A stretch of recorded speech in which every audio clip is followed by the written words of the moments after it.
Power to X is pretty exciting. Let's take the power side first. The power side is pretty much anything that's green.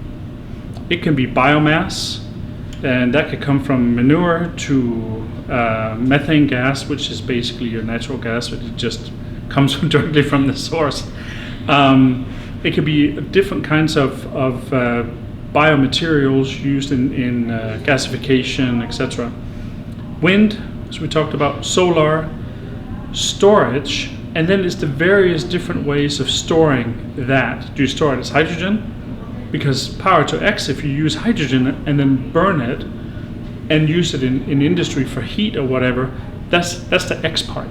You use the power to make the hydrogen. It can also be wave energy.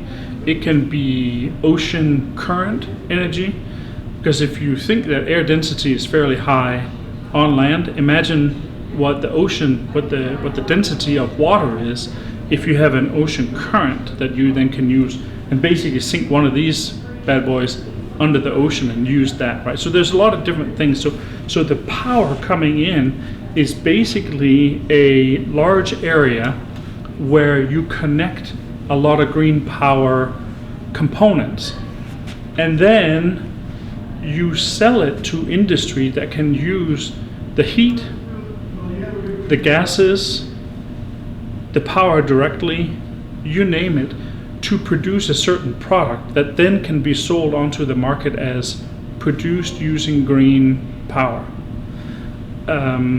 In Denmark, by Esbjerg, there's a couple of these starting to sprout up, and there's industry connected to them that use the power to make biodegradable plastic out of corn derivatives. Right, so now think about that. The corn is raised in the fields. You make a plastic derivative out of that. That plastic is then being produced using fully renewable power, and the bottle is fully biodegradable after use. This is the future of Power to X, and that's where it all comes in. It's these hubs of power used for very specific things being marketed as green.